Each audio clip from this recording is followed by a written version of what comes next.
I do past life regression, inner child healing, ancestral timeline healing, and spirit releasement, and I sing light language. But today we're going to talk about why we sabotage our healing. Why do we do it? Well, in my journey, I have been doing inner emotional work with people for 25 years, but I've also had people messaging me for 25, well, maybe not quite 25, maybe 20 years, saying, oh my goodness, I'm going to book a session with you. I'm going to do some work on myself. You know, they want to heal, they want to do the inner work. And then come the stories like, they've never booked a session yet. I have other clients who've booked a session, and only recently I had another lady. As I was speaking to her, I started to see that there were some details. She'd contacted me before a few years ago, maybe 3 or 4 years ago, about the potential of booking a session, and then she never booked one yet again. But they keep reaching out and inquiring, and then they sabotage. And of course, in general, their lives get worse, because when that happens, we're never looking at the core vocabulary of, one, how we speak to ourselves, 2, how we speak about ourselves in the world, and where it really comes from, where all this negative self-talk, self-belief comes from. And it always comes from an origin. There is always an origin. It's not just drifting around for no reason. And often it's coming from our programming, and our programming is from being in the womb to present day. It's also past lives, and it's ancestral. If your ancestors thought that way, more than likely you will carry a disposition towards thinking and perceiving life and reality very similarly, unless you step outside of the family dynamic. I mean, if it's a great family dynamic and everyone's healthy and happy and in prosperity, then that's a good family dynamic. That's a good ancestral lineage. But when you don't, and you have people with, they may be happy in one area of their life, unhappy in another, we're ruled by fears, phobias, limiting, lack, belief about ourselves, about our healing, about our journey. Even today, I made a post on, I do love Facebook.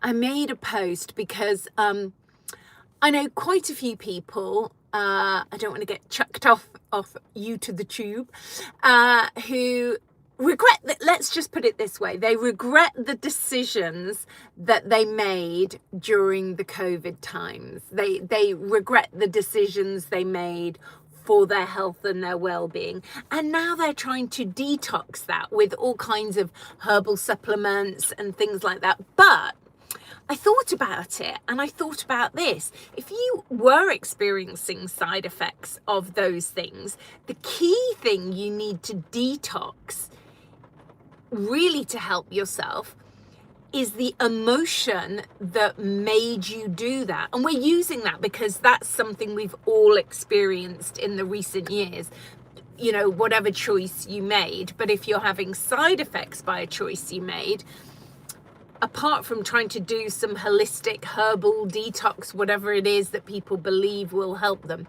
what about looking at your consciousness? And that's more painful for people, because I see people saying, well, I had to do it for my job. Is that a truth? Because I know other people who do the same job as you, and they didn't make that choice. They were like, no, I'm not doing that. No way.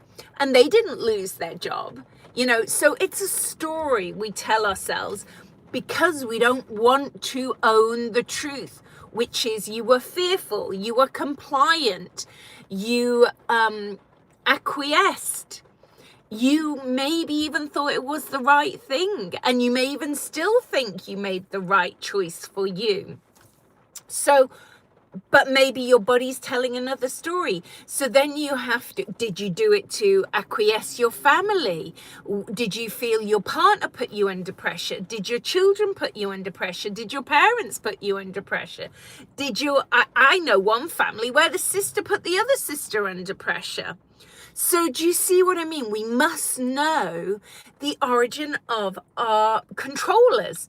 Do we control our own consciousness, or is your consciousness been up for sale to be controlled by other external beings, be they humans or be they beings in another dimension? You know, a lot of people give their power away. And I am going to be doing a video with my friend about this, about, you know, so many people I see calling themselves Melchizedek, you know. And as we know, those who have done our research, he was one of the priests of Salem. And considering it is a male priest of Salem, they were maybe into the occult practices. Those practices may not be benevolent. Those beings may not be telling you the right information. And again, you're acquiescing your power, and you're even giving your name away, you know. So when we see people who disassociate from their birth name, okay, they like start changing their names. And I do a lot of inner child healing with people.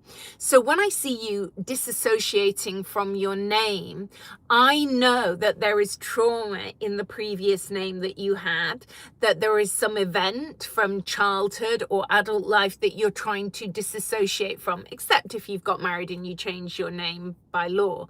That's a different story. But most people are changing their first name. Sometimes they're adding these twinky twonky beings' names onto the end of their first name or whatever. And why are people doing that? You know, some of them try to justify by saying, oh, I was in that lineage in a past life. Well, you may well, you know, I do past life regression for 25 years. You may well have been in that lineage in a past life, but was it benevolent? Was it really helping you? Because most of these were occult mystery schools, and they may not have been serving you for your soul's highest purpose. So you have to question that, and you have to question, are you just doing Groundhog Day, going back into the past lives again, doing the same old thing you did in the past life? You know, and I see people really struggling in poverty. You know, they've got themselves in a really bad poverty situation, and now they're having to manipulate and coerce other people, and they create a story, like maybe they're working on a project together. All kinds of stories they tell themselves to justify why they're not earning a living, why they have to freeload off other people. You know, sometimes their own parents kick them out, and then they find relationships, depending on how old they are, you know, they find a relationship to support them financially rather than earn their own money, and it's not about earning our own money, it's about dealing with our story of why we're not willing to earn our own money, you know, why we want to be rescued. Often we want to be rescued, and you know, sometimes we see it's a lot of women wanting to be rescued by men, but of late we're seeing a lot of men wanting to be rescued by women. Rescue me, save me, look after me so I don't have to look after myself. You know, not attractive. And these women are bending and broken under the responsibility of financially providing, often for children and a partner as well. It's too much. There has to be balance in relationships. So when you see someone not looking at their stories, not willing to look at the choices they made of how they got to where they are, you know, how we get to where we are is key. Even in relationships, I say to people, go back, you know, instead of going, oh, I'm so unhappy about being in this relationship with whoever, male or female, doesn't really matter, you know, blah, blah, blah, I'm finding fault with them. Okay, go back in time to the day you met this person, the first time you met them. Now, what is important is not about them.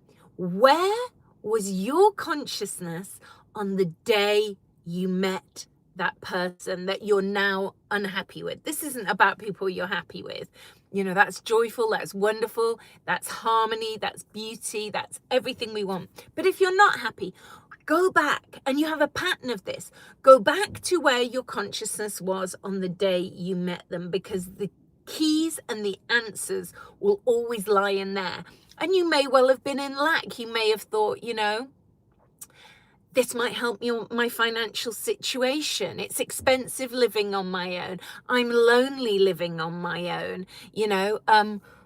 I want a child, so I want to be in a relationship. So always look at, I want to escape my parents. When I was younger, that was my story. And I've looked at that story in myself. I would create relationships because, as a young girl who's 17, 18, most of us don't think, right, how am I going to earn my own money to get out of here? That was one of my thoughts.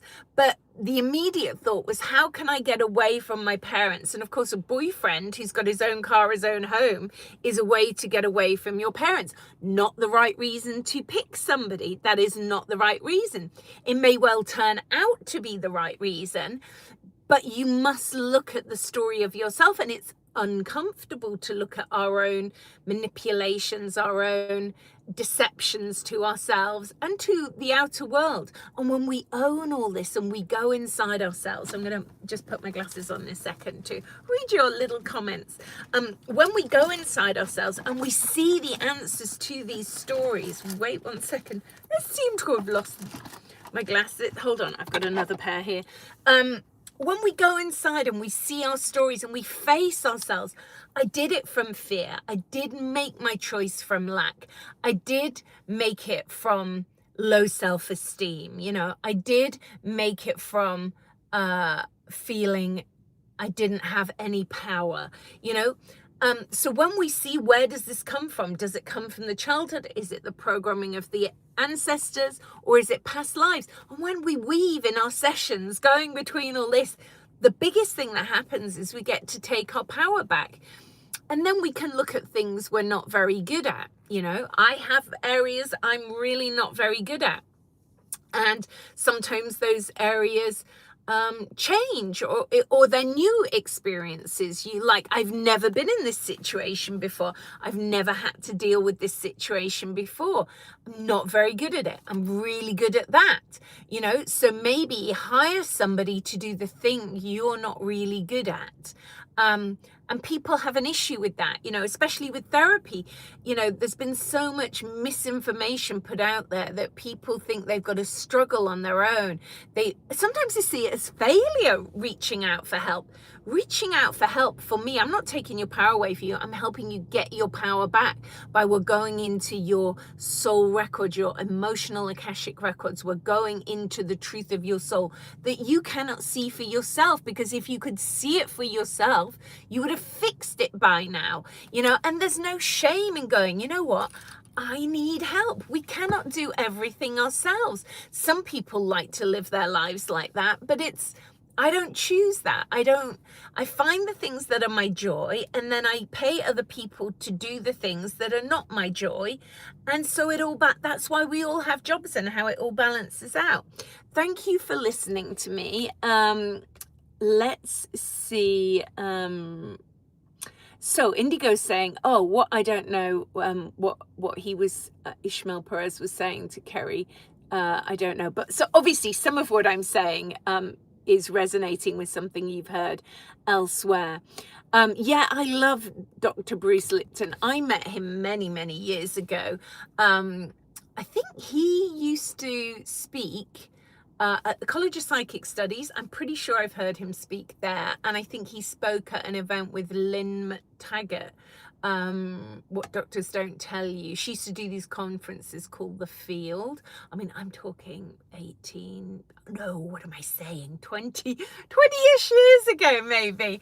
They were the pioneers of this time. Now you've got so many influencers on YouTube, like myself now, but I mean, I was around back then. I've been doing this work 25 years. So does anyone have a question before I Toodle pip onwards? I am in London this weekend. I'm in Richmond. I'm online daily if you want to do a session. My sessions are half an hour, an hour. I use sound healing frequencies, light language. We weave between past lives, inner child, ancestral.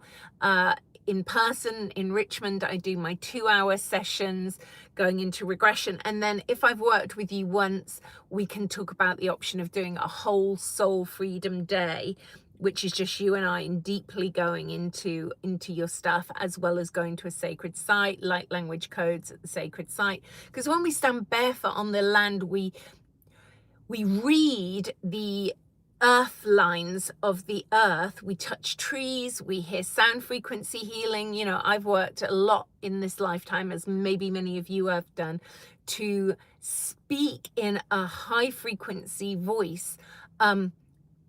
And I sing light language codes and sophophonic frequencies. And then when I hear somebody, you know, speak, and you hear the resonance in their voice, you can tell if they have not healed a trauma in their throat chakra, or if they have an unresolved trauma from childhood. Because you often see this beautiful person, and then they open their mouth and they're like, hello, I'm like a little girl. Hello, hello. And you think, wow, you know, not to ridicule anybody, but you might want to heal that. And especially if you work in this arena. I mean, the amount of people I have seen with broken throat chakras who are claiming to be able to help other people, yet they haven't even healed their own throat chakra. You know, it takes work. I had to heal a lot of my throat chakra.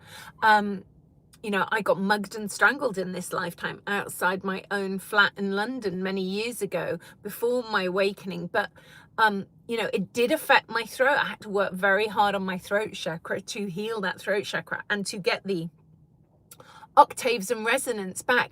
And also, when you can speak clearly and with a higher frequency, you will be heard. You will do better in your job, in your work, in your relationships, because you're able to communicate clearly what it is you want and to be heard. Now, that's not going to please everyone. People with trauma won't like your voice. So you're not here to please the people who are traumatized and in escapism of their own trauma.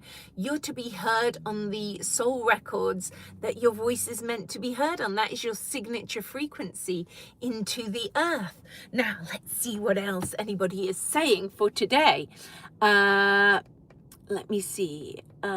Nobody's saying too much at the moment. If you have anything you'd like to share about what I've said, or your own experiences, even when the live ends, you can put them in the comments section on my YouTube channel. I do love doing spontaneous lives like this. I find that's why I work with clients. Yes, you have to make an appointment for the in-person sessions, which, you know, I'm in London from Friday this week till Monday in Richmond in the UK. But in general, I like to, if you want to work on yourself, you know, you're transcending your ego, so you want to do that work now. I want to do it now, today, tomorrow, let's crack on with it. You don't want to make an appointment. And I have never done this, even when I worked on TV. I wasn't taking waiting lists for like 2 months, 3 months time. I know people who are on waiting lists with therapists for sessions in 6, 7 months time. You know what? Cancel that. If you have done that and you are on somebody's waiting list to wait for a session for 6 or 7 months time, cancel it. You do not need to work with that person. You do not need to wait that long. You need to question why you're acquiescing to that. You know, why are you acquiescing to wait that long? You know, cancel it. Find somebody who can work with you in the now. You're going to wait, your life and your healing's going to wait 6 or 7 months down the line. You know, ponder that. Ponder why you're procrastinating.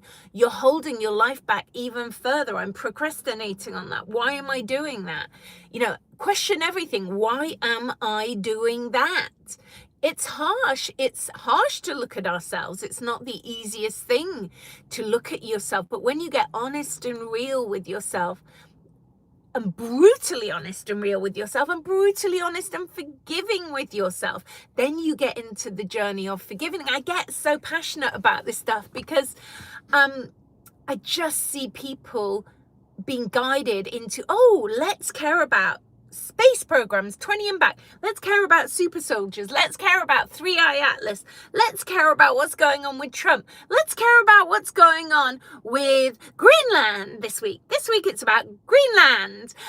You know, these things are not going to help you heal your inner story and your inner world. You know, that is intrigue, entertainment for the history of humanity. Everybody thinks they're right on their storyline of the history of humanity. Yes, it's intriguing. Yes, it may have a little smorgasbord of something for you, for your soul. But going inside yourself, doing the inner work is the gift that's going to keep giving. I have free meditations on my website. If you sign up to my newsletter, you get to download a free meditation. If you enjoy that free one, then there's other ones, but keep doing them. I've seen people.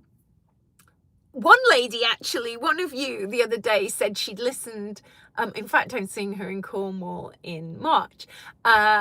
She that is because it's in-person session and it's a whole day, and I'm not in after I look like I'm contradicting myself. But she has listened to my CD, The More Than Meditation, over 150 times. I'm like, that's brilliant.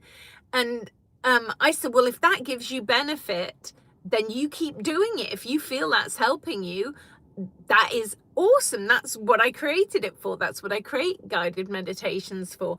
And I don't have too much music in the background. In fact, that one doesn't really have very much because it has silence, so you can drop into your deeper emotional aspects of yourself. That's the key, to be able to drop into the deeper emotional aspects of ourselves. And then we can start clearing stuff in our own time with help of someone else if we need it. But doing the guided journey work is key. And, liberating ourselves from all these past lives. Any thoughts about world politics? I think I've sort of answered that. Or is it all a distraction from the real world? Well, the real world, this is the thing. This is what they don't want you knowing.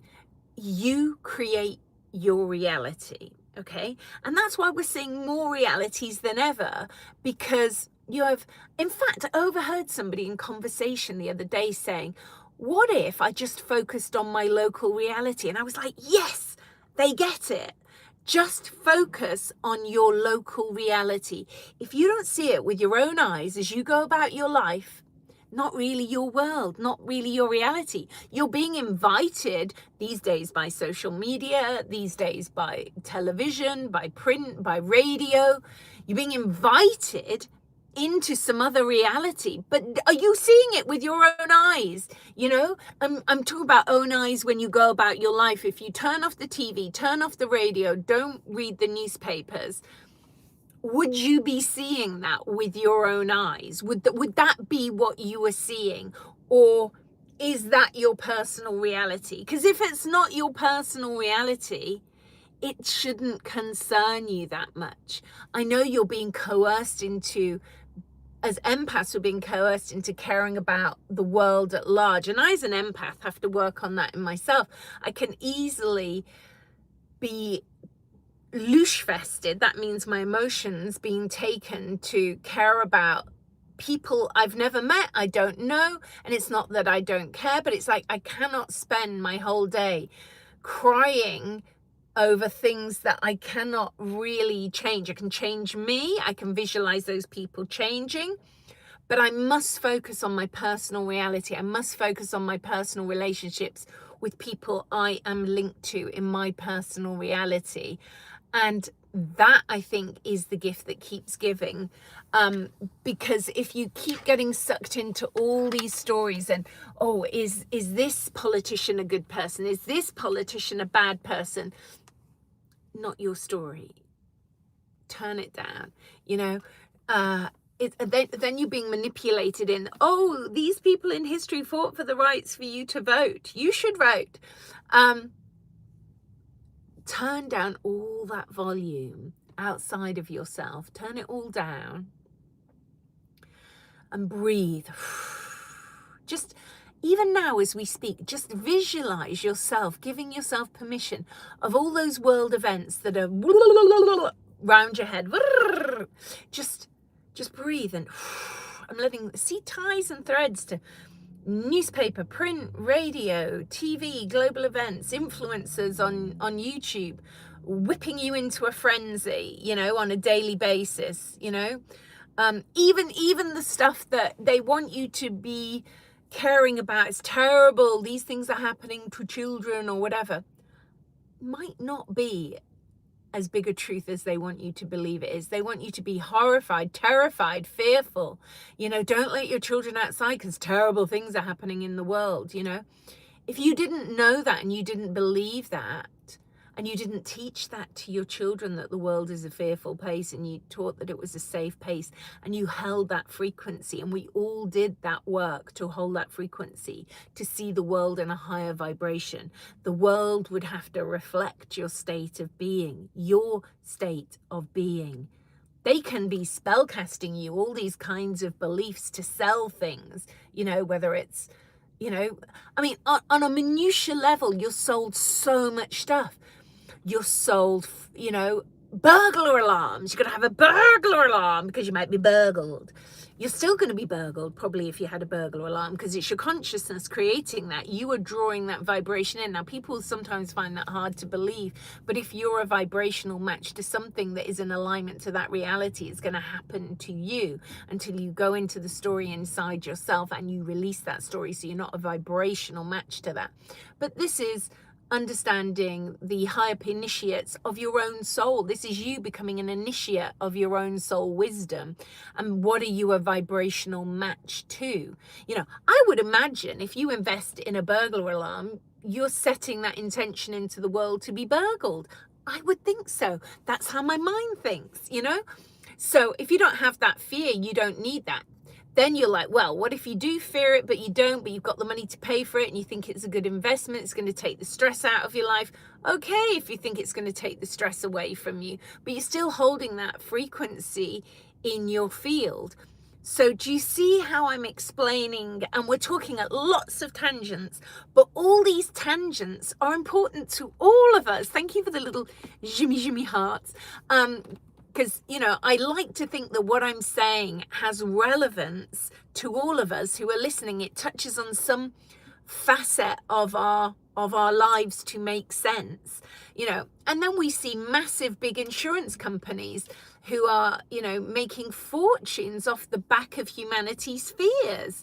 And and we have to creating, whenever I do buy a newspaper, just out of intrigue sometimes, and to help me light the fire with a bit of paper, I see some sometimes and I read them and I think, oh, this is all fear. And occasionally, I don't watch mainstream TV, but as many of you know, I'm clearing my parents' house, and on the odd time I have seen the television there.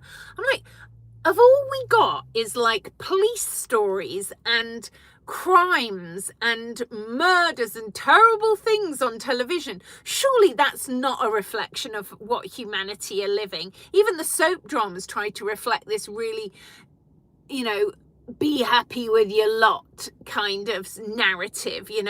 There's always someone in debt, struggling in, and then people say, oh, but it's got to be relatable to the masses. No, you're making the story relatable.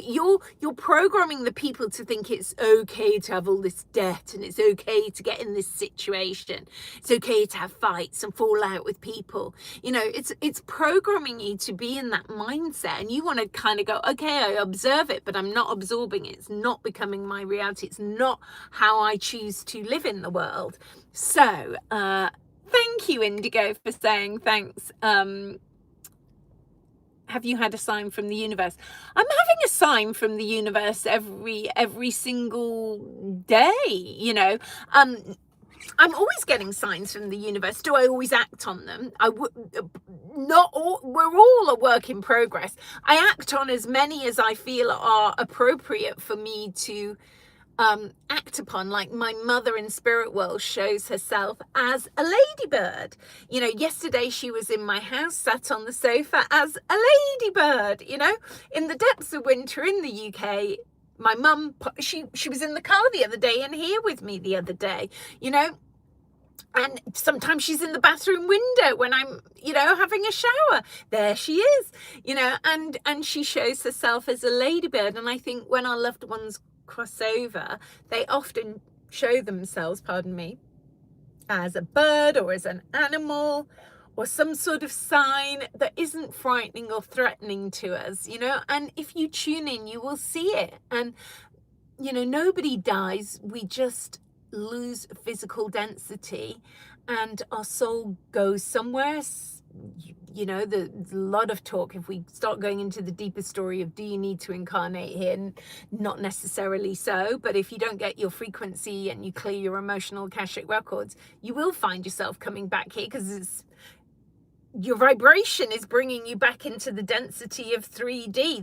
That's where your consciousness is at. That's where you're at. If you do the inner work on yourself, you'll be able to maybe have other options. You may even choose to come up here to assist the consciousness of the people, or you may have other options. But, you know, be sure whatever you resist will persist. That's just the name of the game. Whatever you resist is going to persist until you see value in investing in you. And it's a choice. And people go, oh, I can't afford it. Oh, but you could afford acrylic nails. You can afford those acrylic nails, and that's not helping your health, to be honest with you, because sticking that stuff on your nail beds, your nails need to receive the photons of the sun for your well-being. But you can keep doing that stuff if you want. And I know it's a process.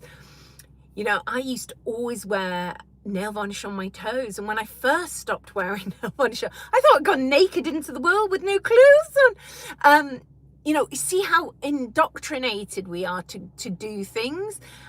And now I've got used to seeing my toenails with no nail varnish on. Occasionally I might put nail varnish on my fingernails, very, very occasionally, but I'll buy a non-toxic one, and I might only leave it on for an evening or a day, maybe for something. Maybe it just felt like fun thing to do for a moment, but I'm not doing it day in, day out. That's the thing. Everything in balance and moderation. And I don't say I have perfection of balance and moderation in everything. We're all a work in progress. But it's like, once I know about something and I've researched it and I've thought, that has a truth. That has a truth. Not a good thing to be painting your nails every day. Not for your immune system, not for your health, and all those things. And, you know, some people won't like what I'm going to say now about tattoos, but I saw what the ink, I saw a post the other day, and I did share it about how the ink had gone into someone's lymph nodes and the toxins are going into your body. But I spoke about that years ago, and I've stopped speaking about it, because sometimes you can speak about something in such a way that people think, well, F you, I'm going to go and do the very thing you're saying I shouldn't do. And that is like, because I hold it like kind of mother energy, then the rebellious child in someone listening wants to just rebel against a mother energy just because I'm saying it from love, but they're not ready to receive that. So they're like, F you, I'm going to go and do what you're saying anyway. And that's the self-sabotage, you know. So as much as our intention can come from love, everybody has free will, you know, everybody has the opportunity to do what they want to do. You don't have to listen to anything I say, you know, but I'm just planting seeds of consciousness that I have found to increase my own vibration, have seen it make a difference with clients. And like I said, I'm off now to go and do some other things. And as I said, my website's andreafoulkes.com. I've put the link to my website below. There's loads of other videos back to when I used to work on television if you're interested in. I do cringe a bit because they're badly edited and it was a long time ago, and how I work in private practice is way, way better. And, you know, we will talk more about the Babylonian priests and why people give their power away to that, why they want to be known by that lineage. And the one I find the most popular with people is this Melchizedek thing, which was an ancient mystery school at best, an occult one at best.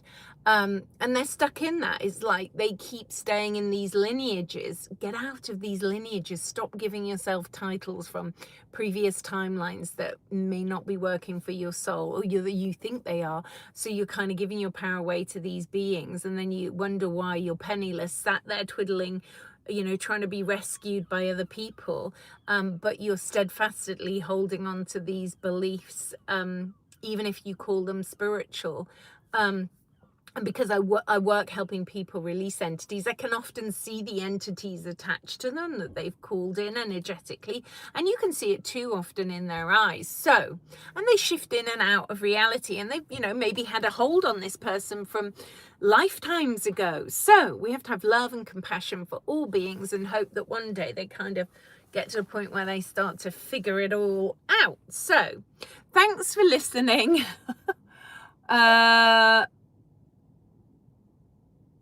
Oh, you think I'm horrible through and through. Okay, well, if you don't like me, you know what you can do. You don't have to listen. Don't listen. That's right, you don't like me. So that must be something I'm saying is triggering something you don't like. So that's your free will. You don't have to listen to me. If you don't like me, why would you waste your precious time listening to me? If you're listening to me and you're listening to someone you've decided about 4 comments up that you didn't like, you have got to have something not quite right. Because why would you be listening to someone that you have decided you don't like? You know, and then you're a keyboard warrior still tapping away, saying things about me that you don't like, instead of removing your energy away from moi. Remove your energy away from me if you don't like me. I send you love, and I hope you find out what it is I have triggered in you to make you react in that way, because it's about something in you, and you may get a healing if you figure out what it is in you. So I send you love. I hope you figure it out. So much love, many blessings, and thank you everyone for listening. And thank you those of you who are polite, not offended, whatever. People have got a lot of stuff going on in their lives, so we have to have compassion with them. We don't know what's going on in people's lives. We can't have an idea, you know. So sending you lots and lots of love and much love and blessings. Have a beautiful day, evening, wherever you are. And I will be seeing those of you who are coming to Richmond, or I will be speaking to online in the next few days. So much love, many blessings. Thanks